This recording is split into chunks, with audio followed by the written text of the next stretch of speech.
a lot easier. Yeah? Well, that's interesting. I just want to quickly run through, because on the multiplying, they talked about there were a couple of application problems, and on the dividing, they also talked about the application problems. They were talking about areas. I guess I'll just go for the benefit of the whole group. I know I talked to individual people. Just as a refresher, we will be doing a measurement portion a little later on. Oops.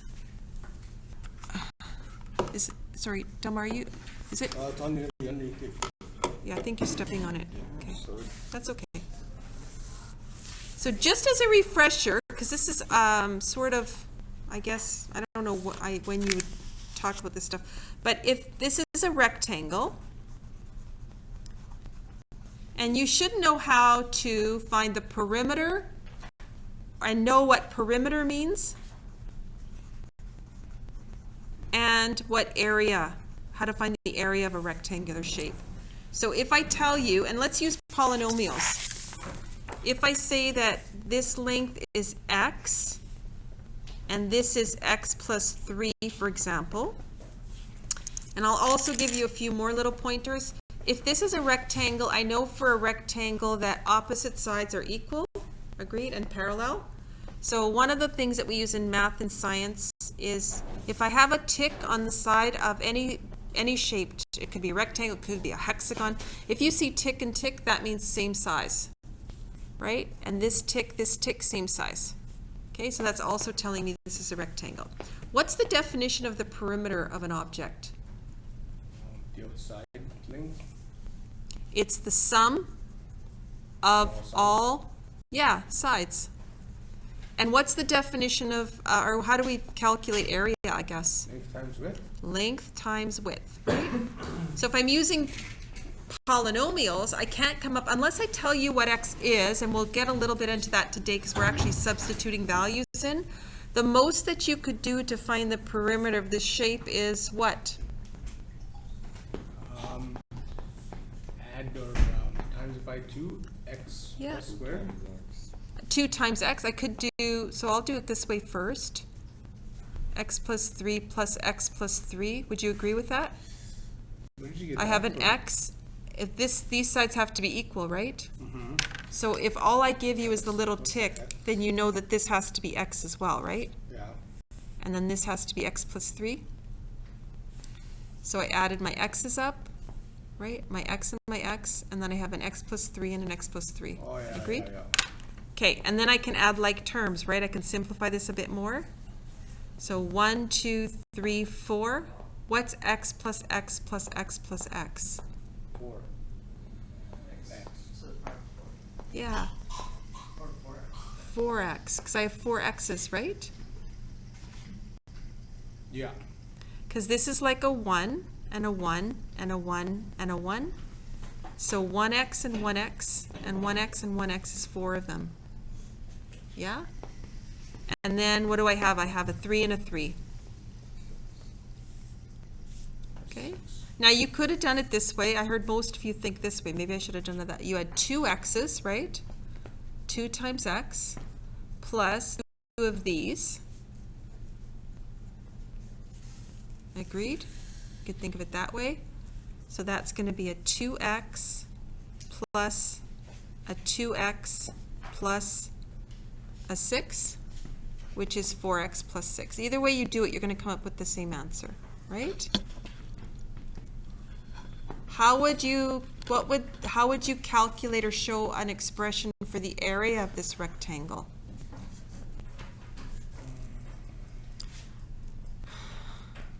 Which one would be the length, by the way? Which would be the width? The long one would be the length. So which is the longer one? X plus 3. Yeah, x plus 3 has to be bigger than x, right? This is x, and 3 more. So length times width. I said yesterday to someone, whenever I have a binomial or a big polynomial and a little monomial, I always rewrite it, and I put my monomial first. To me, it looks better like that. Okay, x times x. I know that x plus x equals 2x, but x times x? is x squared. And then x times 3 is plus 3x. Okay? And that's as far as I can go, right? Can I combine these two? Why not? Because they're not like terms, right? Okay? So that 3x still like represents 3 times 2, right? No? Because otherwise it would have. Well, I don't know what x is. It's an unknown at this point. I don't know. It's vague right now. Okay. So any questions so far on polynomials? What we've done so far? We've added them.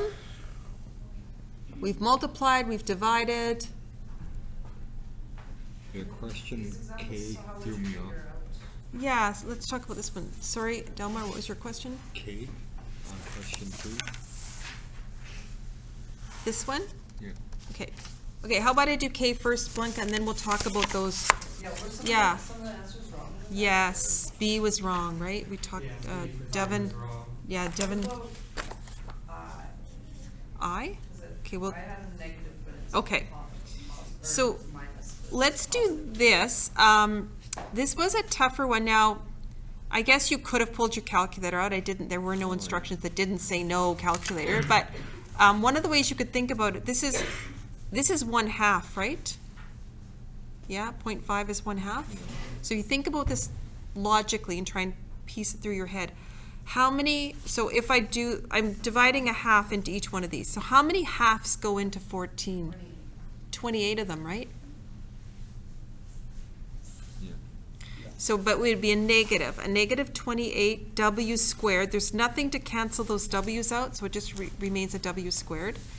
How many halves fit into 7? 14. 14 of them. And then 0.5 divided by 0.5 is what? Cancels to 1, right? Don't forget that. It's not 0. It doesn't cancel to nothing. 5 divides by 5 and you once, right? Okay, so yeah, don't make that error. I, Blanca? Yeah, I just don't That's think it? the answer is right. Yeah, I is wrong. Okay. Number 1. 36 divided by 3 would give me 12, and the g's cancel out to just ones. So 12 times 1. That's why it appears that it disappears. Yeah, no, it says. I for number 1 is wrong, not number 2. Okay, In the back. I'll finish this one then. Yeah. Or I 31g squared. Okay, It's just in the back, it says negative. so, this one. Because you flip it around, is that why? Yeah, that's the proper order. Okay, let's take a look. Oh, right, Devin, you told me h and I, right? Yeah. Okay, b power 4 over power 2. I have 4 b's on top, 2 on the bottom. They would all cancel out except 2 on the top, right?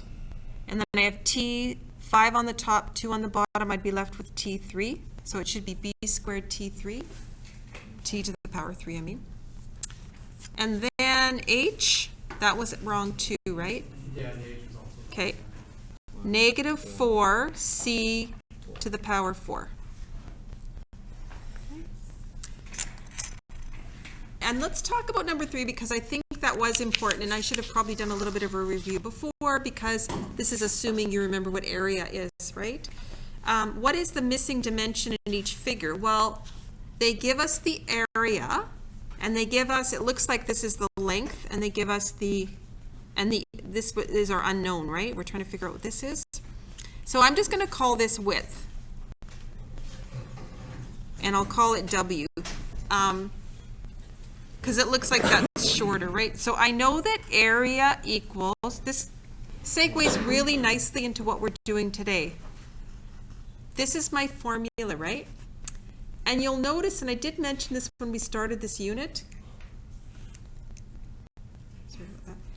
all of your math and science formulas are actually polynomial formulas, right? They're polynomial expressions.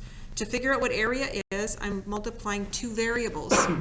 The reason they're called variables, as far as we know, is because, they're represented by letters of the alphabet. But the reason they're called variables is they vary depending on which rectangle you're talking about, right? There's so many different rectangles that we could give you to study in our world. Like I could vary the length and the width any way I would. So obviously the area will vary depending on what the measurements are. So what do we know about this triangle? We actually know that the area is equal to 40x squared. So I'm substituting, and again, it's going to lead us right into today. Instead of area, I actually know that it's equal to the 40x squared term. The length is 8x. And the only thing I don't know, you can see x's are starting to become a little problematic, which is why I'm going to resort to, instead of using an x for multiplication, I'm going to use brackets instead. Okay, so 40x squared equals 8x times w. I'm trying to figure out what w is. So, any idea how I'd figure out what w is? Divide by 8. Divide these two, right? So w will equal the 40x squared divided by 8x. And what does that give me? 5x.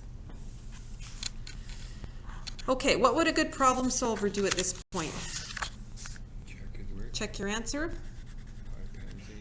So 5x times 8x should give me 40x squared, and it does, right?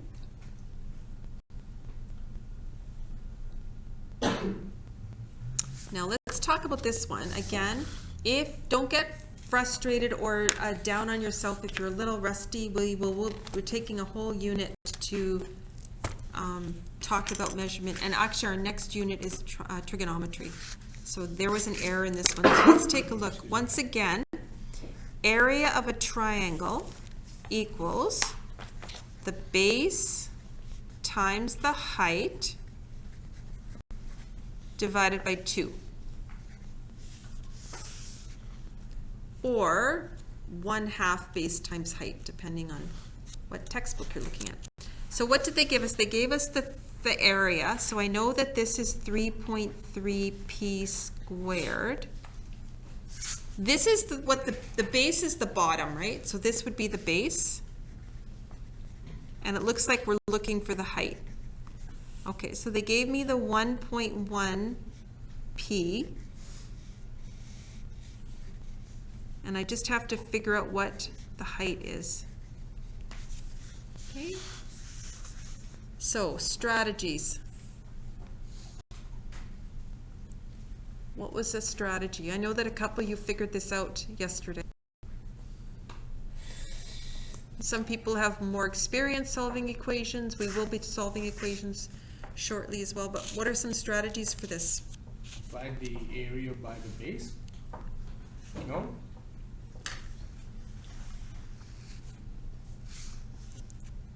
What do you do with the 2? Multiply. Times by 2? You know what? We're getting a bit ahead of ourselves, so I am gonna address this in a week or so.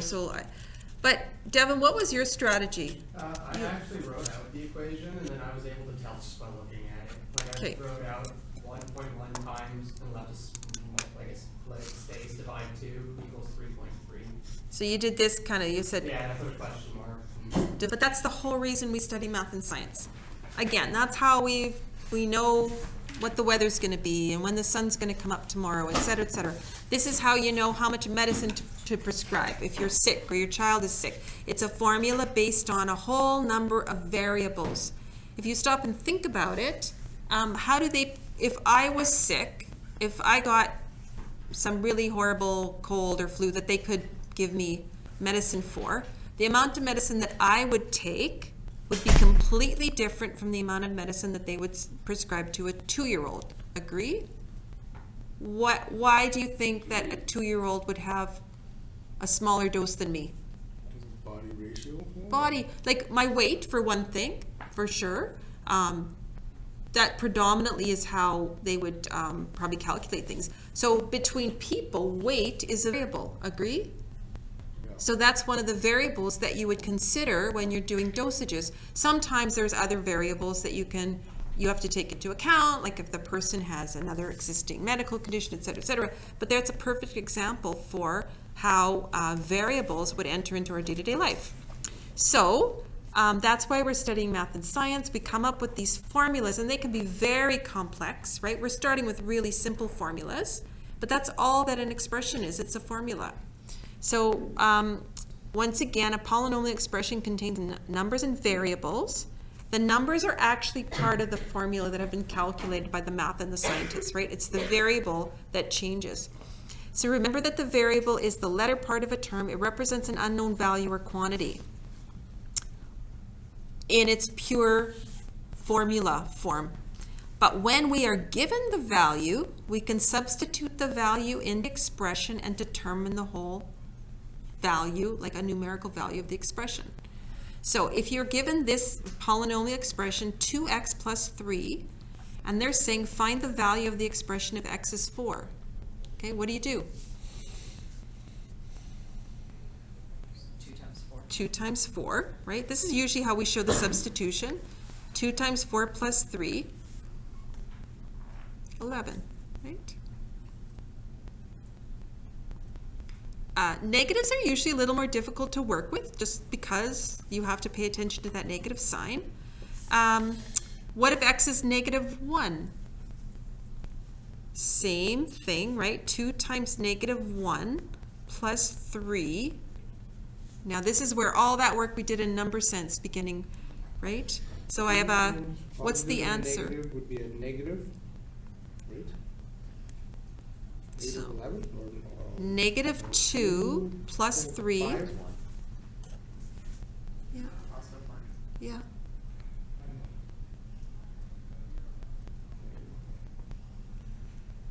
Yeah. Now, Positive times negative makes a negative. right, so 2 times negative 1 is negative 2. Yeah. So I've done the multiplication. Now I do the combining. I have a negative and a positive. I find the difference between the two numbers. Okay. Now, when you move up the levels too, some of these formulas are going to be very complex, and they're going to be actually, and when you go into, if you're in physics or chem, some of the formulas can have 3 or 4 different variables that you're substituting in. We'll move up to 2 variables. So we've got 2 different variables, x and y. And I mentioned why x and y are used a lot, right? Before? Why are x and y used a lot? Axis of graph. Yeah, because we're eventually going to graph these things, right? And they're by x and y axis is how we do things on the Cartesian plane. Okay, so what about this one? Determine the value of 3x minus 4y if x is 2 and y is 9. Try both of them. Try A and B.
Anyone negative agree with 36? negative 30? Yeah, a couple of nods.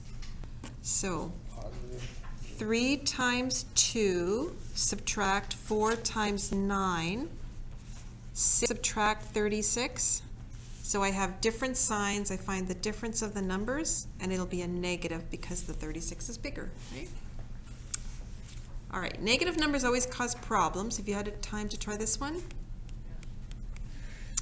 So 3 times negative 5, subtract 4 times negative 3. Okay, thanks. So I get a negative 15, agreed? Okay, and negative 4 times negative 3 is positive 12. So different signs, I find the difference, and the answer will be negative. Yeah? Yep. Okay. So those are very simple expressions. They were both binomial expressions, right? 2 pieces. Okay. And there were no exponents in those. Did you notice that? When you actually start to graph these things, it's going to be interesting. Does anyone know if I graphed this, what it would look like? No? This graphs to be a straight line. It's a linear equation. Okay, let's take a look at another expression. This is a little more complex, right? Because it's got an x squared in it, so it is a more complex expression. So we have to be able to substitute in there as well. So determine the value of 5x squared plus 6x plus 1 if x is 7, okay? So try both of them. You've got x is 7, x is negative 2. Be careful of that negative.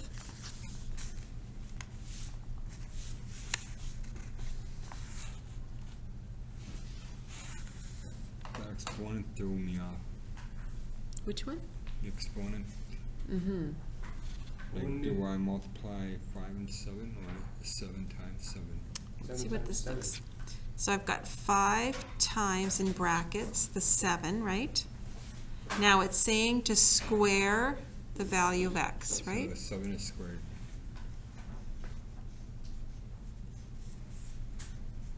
That's what that means, okay?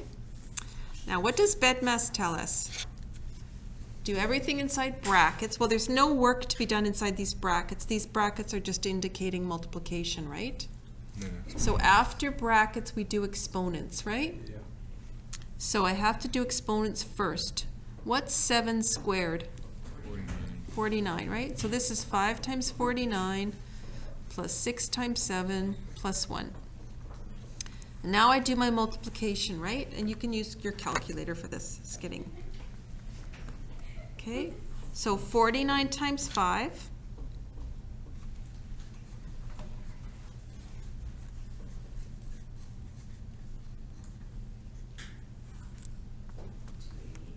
Yep, 288.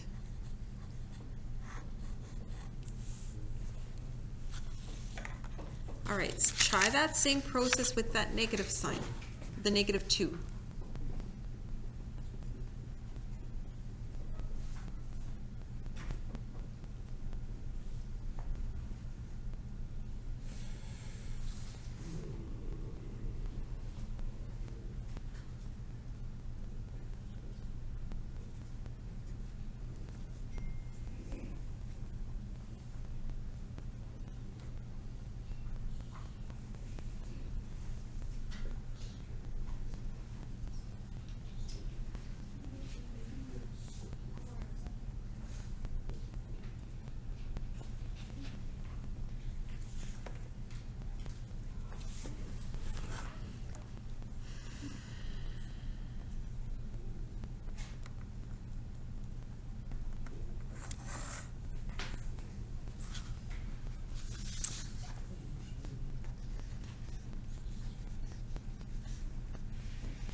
Okay, anyone want to be brave and shout out their final answer? I got a negative 31, got a 9, I also got 9. got a 9. Okay. Negative 2 squared is, because I do that first, right? So 5 times 4, right? Plus, I'll just record this. I mean, you might be doing it in less steps than me. Okay, so what do I get? I have a, remember, a negative squared will become a positive, because this means negative 2 times negative 2, right? So I'll have a 20, subtract 12, or positive 1. So I think it will be a 9. Yeah, as soon as you did the negative has. Yeah, that's tricky, right? Now this is interesting, right? So remember this. I'm getting shocks all over today. That's why negative 1 squared will be a positive 1. Agreed? So anytime you're squaring or 12, what's my answer going to be? Negative. What? Probably. Okay. Anytime you have an even number of negatives, they're going to pair off and cancel each other out, right? But odd exponents, when I have a negative sign with odd exponents, it'll always be a negative answer. So negative 1 to the power of 53, that's an odd number, right? You know it's going to be a negative. So why don't you just write a 4 there? Would it be negative 4 then? Nope, because I have an even exponent. So an even exponent means this negative Oh, you cancel said out. that's odd, sorry. Yeah. Yeah. So any odd number here, you'll always be end up with your negative sign, right? Is there ever negative exponents? Yeah, Is there? yeah. But we won't have to worry about them if there are negative exponents. But interestingly enough, as Devin and Blanca, we were talking about that the other day, negative exponents don't result in a negative answer. Negative exponents will always have a positive answer.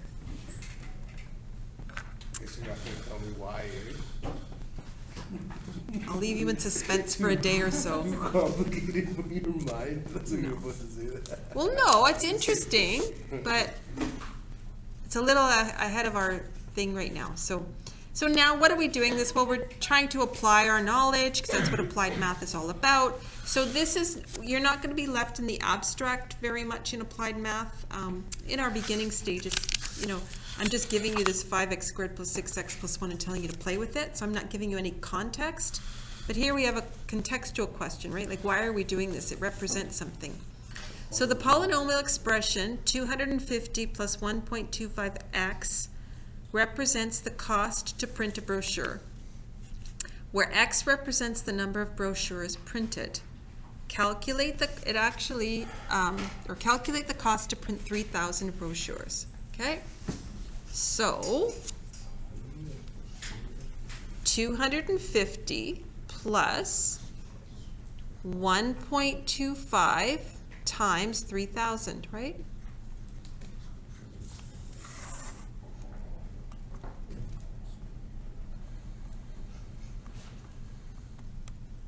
And we get, it does say cost, so we should have a dollar sign.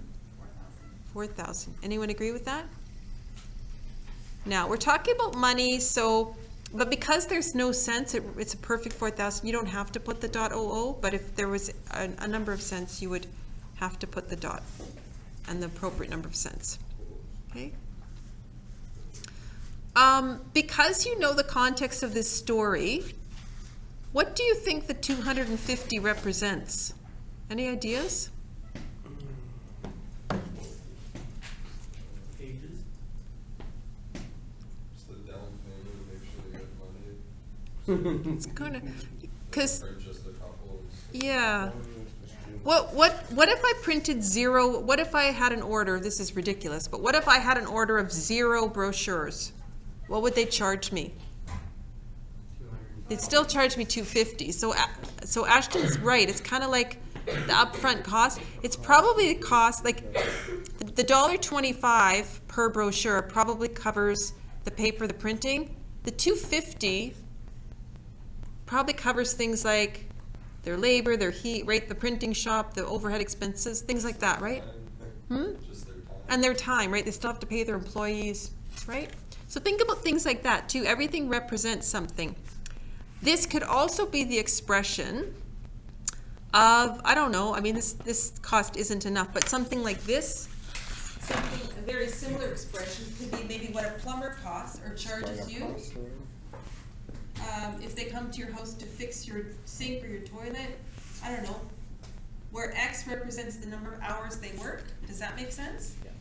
So what does the $100 represent in this case, if this is what the plumber Them charges? just walking in the door. Yeah. Them just showing up, they charge, and that's true, right? Service people charge just to show up, and then this is $50 an hour, right? So that's a really common type of expression you see in anything involving costs. All right, this is a little tougher, and I'm sorry to keep saying this to you. We are gonna be doing equation solving, but if you really, this goes into the equation solving, which is a little, it's kind of funny because it's out of order. Because you can see we're gonna be doing this in a couple of days, right? Solving equations. So anyway, let's see what you can make of this. If you had a total of $1,750 in your budget, how many brochures could you print? Okay? So, think about that one for a sec. Your total amount of money, here your total amount was $4,000, that's what your cost ended up being. Now we're saying you only have $1,750. How many brochures could you print? Just play with that for a little bit. Yeah.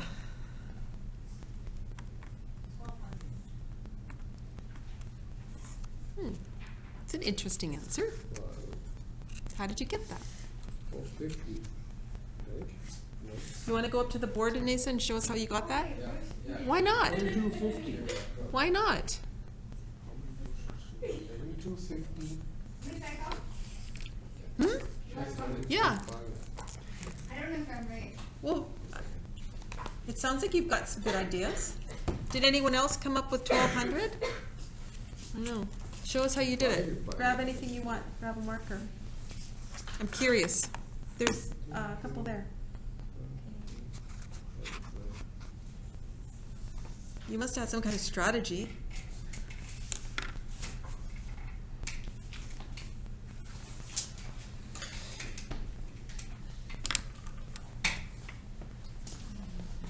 Okay. So you only had $1,750. Okay.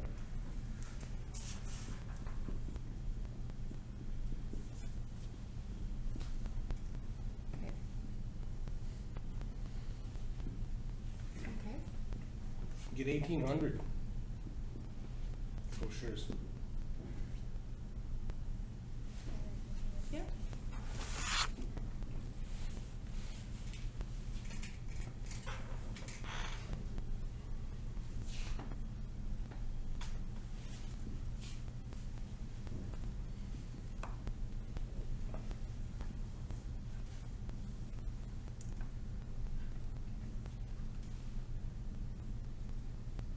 I don't know if you guys can see this because she's writing really low, but you're writing really low. Oh, sorry. It's okay. So Unesa came up with 1,200. Does anyone agree with her? I mean, we could check that answer, right? How can we check it? Go, 125 times 400, so that you'll have 500, and you times that by 2. Oh, okay, that's That'll be your $1,500. an interesting way of doing it. Yeah. What did you say, Ashton?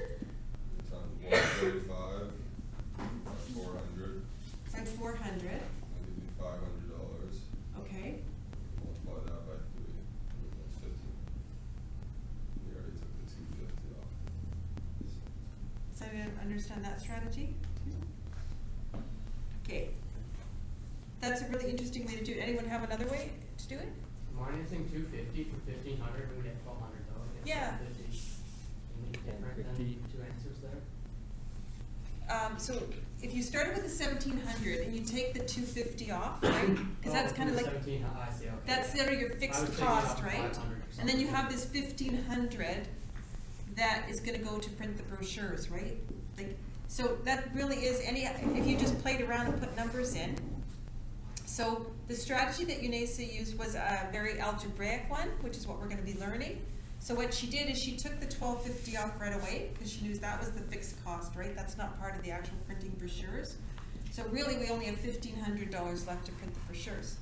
And then she just knew that two numbers multiplied together have to give us 1,500, so she just did a divide by.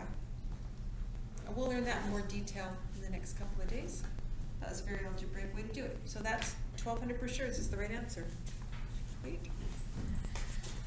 So, I'm just gonna record that here, 1,200 brochures. I'll write down the steps, but think about that. Equals 1,500, and then 1,500 divided by $1.25, because that's how much it costs to print each brochure. That's how much money you had left over. That's how much it costs to print each brochure, so 1,200 brochures.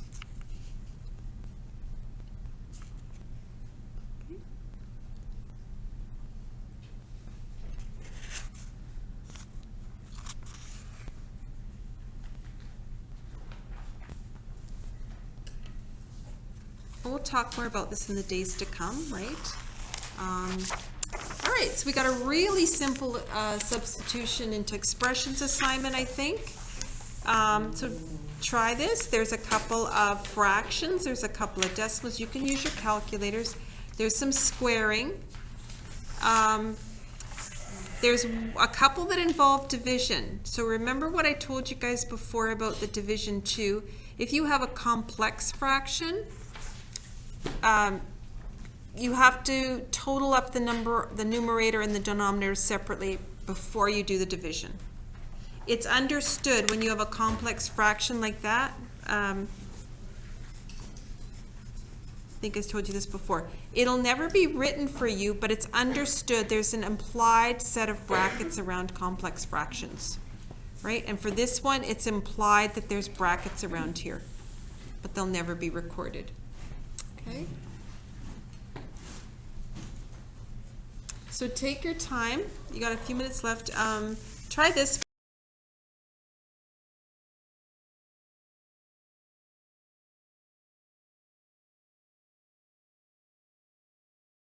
one, and then we will begin talking about equations.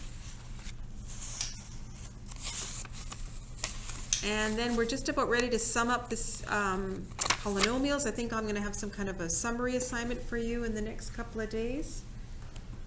And then we're on to trigonometry. Yeah. Did you give like a handout of the summary of Excel to us? Yes, I did. Thanks, guys.